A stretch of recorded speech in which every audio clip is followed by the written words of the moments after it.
Mu buzima bwa buri munsi ni byiza cyane ku buzima bw'umuntu kuganira n'abantu, kugira inshuti, kugirana ubusabane kuko bituma umuntu agira inshuti, ariko nanone ni byiza cyane mu bijyanye n'ubumenyi, bituma umuntu yongera ubumenyi kandi n'ubuzima bwo mu mutwe muri rusange bukagenda neza kuko umuntu uba wenyine nanone uba usanga hari igihe ashobora guhura n'ibibazo bitandukanye.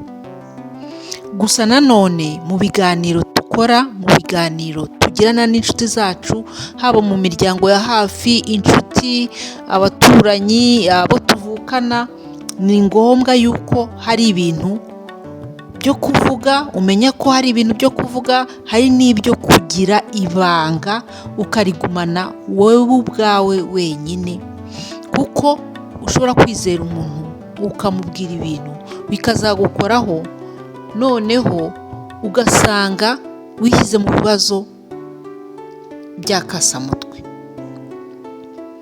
Ni ngombwa rero kuzirikana yuko hari ibintu utagomba kubwira buri wese. Ni ibihe rero? Hari ibintu ugomba kukugira ibanga. Ibyo ni ibihe?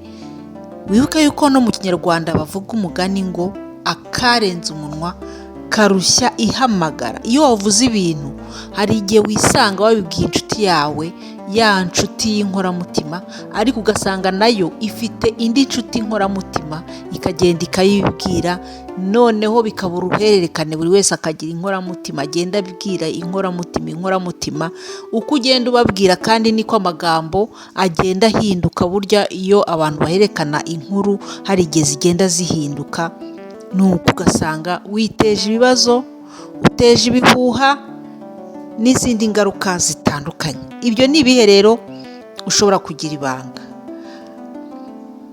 Igihe batagusabye inama, burya ujye wirinda kujya inama. Ntabwo ari ngombwa buri gihe ngo wigire nyirandabizi uba ari wowe wa mbere utanga inama. Ikindi, ntabwo ari byiza burya kuvuga amakuru y'umuryango wawe, cyane cyane y'urukundo. Tuvuge niba hari umuntu mubana, ari umugabo n'umugore, cyangwa se muri inshuti zitegura kurushinga, ngo noneho ugende ibyo muvuganye byose ubivuge, ubibwire abandi, kabone n'ubwo wabibwira ya nkoramutima cyangwa ukabibwira umuntu wo mu muryango wawe. Ntabwo ari byiza burya ngo akabaye kose ugende ukavuga, kuko uko wowe ubona umuntu mubana cyangwa se muri inshuti mwitegura kurushinga, ntabwo ari ngombwa yuko n'abandi ngo abe ariko bamubona. Igihe rero wowe umukunze cyangwa umwakiriye ku buryo runaka, abandi ushobora gusanga batamwakiriye, ndetse ugasanga biteje induru mu muryango kubera ka kantu wagiye ubabwira. Ikindi, ntabwo ari byiza burya kuvuga imishinga yawe ufite mu gihe kizaza ngo uyibwire abantu. Ntabwo ari byiza rwose, kuko ushobora gusanga habayeho imbogamizi, abandi barakuvangiye, wa mushinga ntuwugezeho, cyangwa se n'igihe ugize ibibazo wa mushinga ntugende neza, ugasanga ugaragaye nabi imbere yabo, wumvishe yuko barakubona bate, ko nababwiye ko ngiye gukora ibi ngibi none nkaba ntarabigezeho, ukumva umeze nabi mu mimerere yawe, kandi wari kwigumanira icyo gitekerezo cyawe, ahubwo ukagenda ugikoraho. Ahubwo success cyangwa se réussite ubwayo irivugira. Ntabwo ari ngombwa ko akantu kose utekereje ngo ujye kubabwira abandi. Erega hari n'abantu ubwira igitekerezo mu mishinga yawe, mu mishinga ufite, ugasanga warakikwibye, ahubwo bagiye kugishyira mu bikorwa mbere yawe, wowe wajya kugitangiza ugasanga bakwibye umushinga byararangiye. Ntabwo ari byiza rero kubwira abandi ibintu bitari byaba, ibintu gikusanya ibitekerezo, ibintu gikusanya ubushobozi. Ntabwo ari byiza nanone kubwira abantu intege nke zawe cyangwa ibintu wakoze bitari byiza ngo buri wese ubimubwire, kuko bashobora kugufata muri ya shusho nyine y'intege nke zawe, ntibakugirire icyizere igihe ubakeneyemo. Ikindi ni uko ntabwo ari byiza kubwira abantu ibijyanye n'amarangamutima yawe, ibibazo ufite mu marangamutima ngo ubibabwire. Hari amarangamutima navuga wenda nk'ubwoba cyangwa se urukundo, ibijyanye n'urukundo, ibijyanye n'ibintu byakubabaje, ibintu bijyanye kuri emosiyo nyine, ibintu bijyanye na santima. Ntabwo ari byiza kubibwira abantu kuko ushobora kubabara kurushaho kandi wowe washakaga gukira. Ntabwo ari byiza nanone kubwira abantu amabanga yawe y'indani, ngo yayandi ushyira kure nawe ugasanga ni wowe ubwawe uyishyiriye hanze. Uretse n'amabanga yawe rero, ntabwo ari byiza kubwira abantu amabanga y'umuryango wawe. Burya buri muryango wose ugira amabanga yayo. Hari ibintu biba byarabayemo, ugasanga wenda harimo ibyabayemo ku muntu runaka, ugasanga hari intege nke yagaragaje, hari indwara se zidakira arwaye, cyangwa se habayemo kurwana no kudahuza n'ibindi byose, n'ubushobozi bukeya. Bya bintu byose mu muryango uyu n'uyu ushobora kugira, noneho wowe ugasanga ubishyize hanze, ugasanga ni wowe uvuga yuko ababyeyi barwana, ni wowe uvuga yuko umubyeyi runaka asinda. Ubwo se urabona icyubahiro cy'umuryango kizava hehe niba ari wowe ujya kubivuga? Ni ukumenya rero ibyo ubwira abantu n'ibyo ugomba kugumana mu muryango mukabibika. Ntabwo ari byiza nanone kubwira abantu ngo mu biganiro byawe buri gihe ujye ubigarukaho mu bijyanye n'imyemerere yawe. Abantu bose ni ukumenya yuko ntabwo bemera kimwe. Niba ufite ukwemera runaka ni byiza, ubiha agaciro runaka ni byiza, ariko ntabwo ari byiza ngo buri gihe ube ari wowe ubibwira abandi ugira gute, kuko wenda abantu babaye nko mu bihugu bitandukanye bahuye n'abantu bafite imyemerere itandukanye kurusha wenda tuvuge abagize amahirwe yo gusohoka mu gihugu bakajya kuba hanze. Ukabana n'abantu b'abahindu, ukabana n'abayisilamu, ukabana mbega imyemerere iratandukanye. Hari n'abazakubwira yuko atagira icyo yemera. Ntabwo ari byiza rero ngo ujye kumutegeka yuko wowe ibyawe ari byo byiza buri gihe nyine mu biganiro mugirana, ngo musubiremo imyemerere yawe. Ntabwo ari byiza. Wamenya uburyo ki ugira aho ugarukira, mwanemeranya kubiganiraho ukabitwara muri makeya, kuko ushobora gukomeretsa umuntu cyangwa se ugasa naho umutatira imyemerere yawe. Noneho rero ikindi mu biganiro byawe wakwitondera ni ibijyanye n'uko ubuzima bwawe buhagaze. Amakuru ku buzima bwawe aya ngaya ni ukuyitondera ukayavugaho ubibwira abantu, ukamenya kuyitondera. Hari nk'abantu baba barwaye indwara zidakira, hari abantu baba barwaye indwara se zikomeye. Ntabwo ari byiza rero ngo aho unyuze hose ubwire abantu uko urwaye, uko wiyumva. Niba urwaye indwara yanduza ugasanga abantu barakwitaje, barakwinennye, kandi ari wowe baba bamenyesheje yuko urwaye. Ni byiza rero kumenya aho kubivugira n'aho kutabivugira. Byaba ngombwa ukicecekera rwose, cyane cyane ko biba bitari ngombwa. Hari ahantu ushobora gukenerwa kubivuga, tuvuge wenda nko mu biganiro runaka ukaba watanga ubuhamya.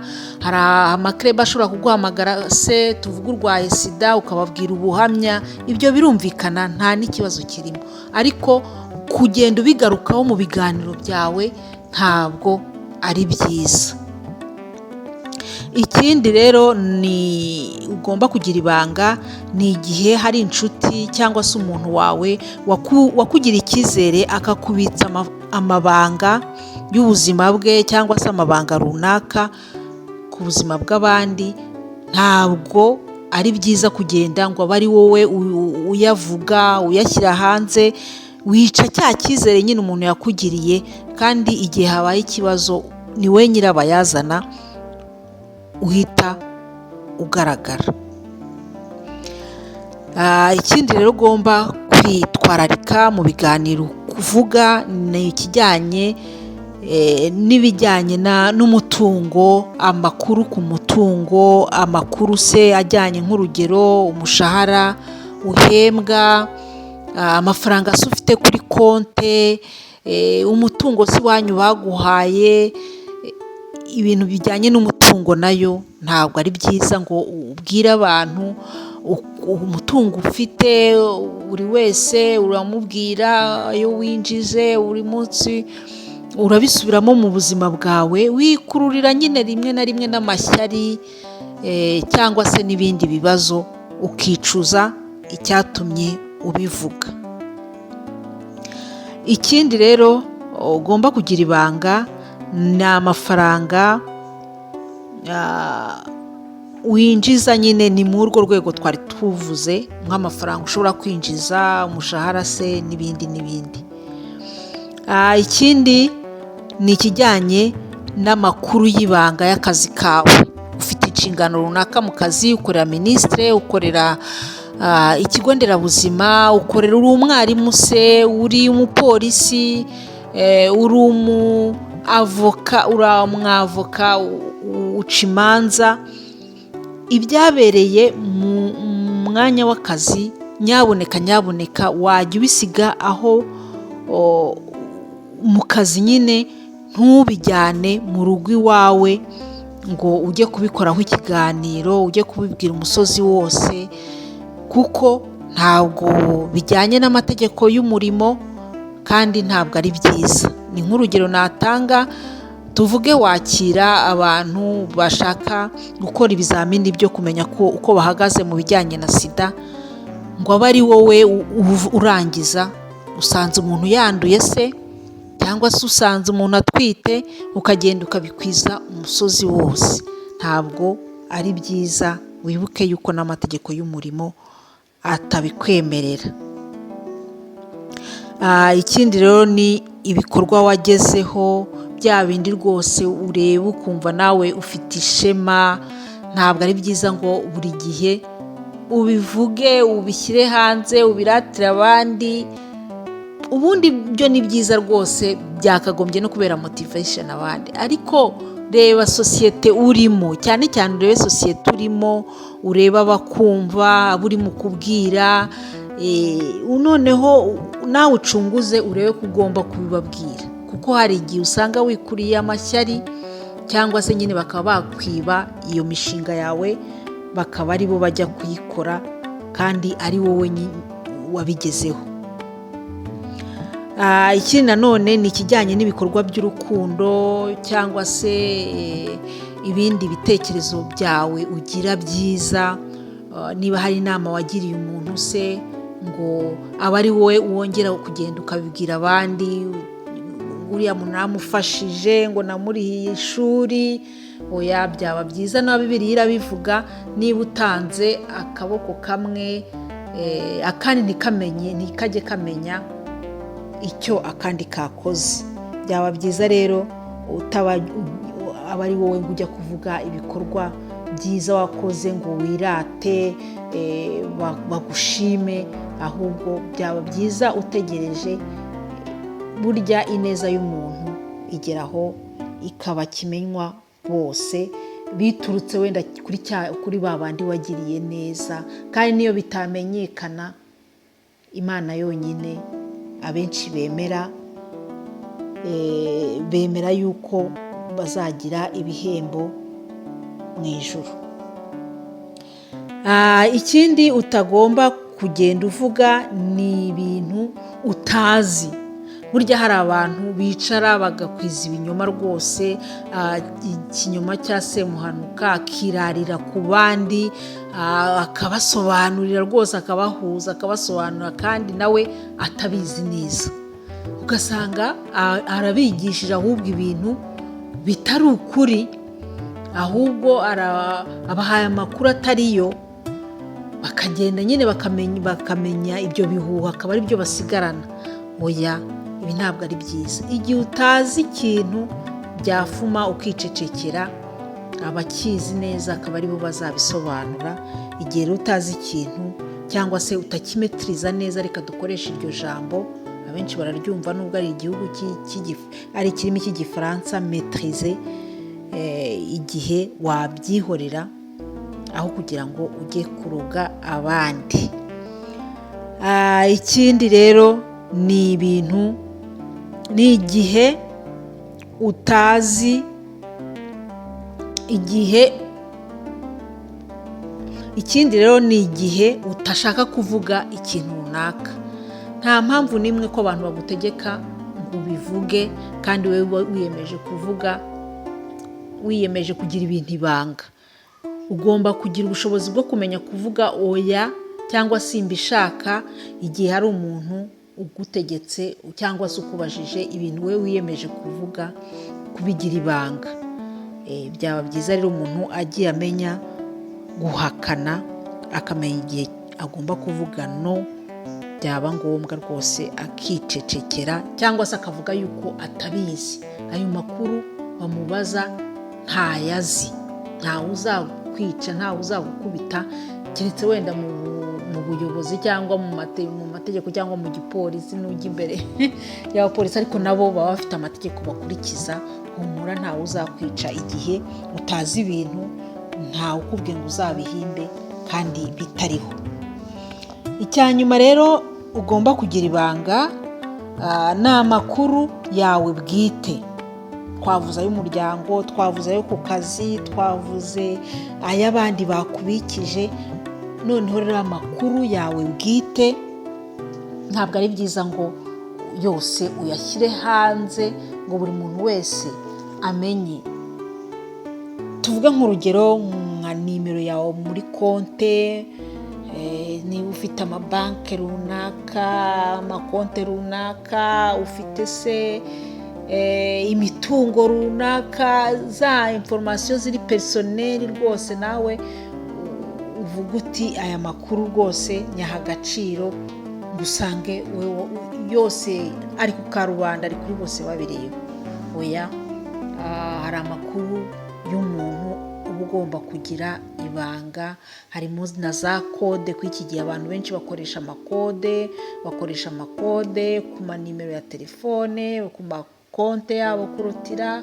Ibi byose bisaba yuko umuntu abibika ahantu, niyo wabyandika ahantu cyangwa ukabibika mu mutwe, ariko ntabwo ari byiza ko ugenda ubishyira ku karubanda, dore ko hari n'abantu baba bafite ibitekerezo bibi, bashobora gufata ya makuru kuko nyine washyize hanze, noneho bakayikoreshereza. Ugasanga modo pase yawe, email, byose wabishyize hanze, noneho rero bakabikoresha bakakwiba neza, bakagucucura kuko wabahaye amakuru bakeneye mu kugera ku ibyo bikorwa bifuza gukora.